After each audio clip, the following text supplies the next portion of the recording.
Today we are cleaning a concrete driveway in Elyte, Cambridgeshire. You'll see us first pressure wash the driveway with a flat surface cleaner, and then afterwards we apply sodium hypochlorite to help remove the black spots. Unfortunately, not all the black spots come up on this job, even though we did apply the sodium hypochlorite neat towards the end, but the customer was still very pleased with the overall results.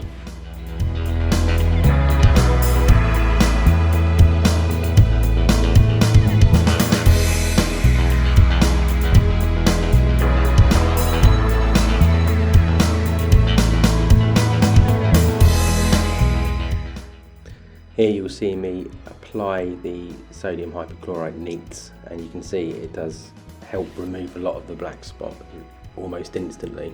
Unfortunately, as I said, it didn't remove all of them.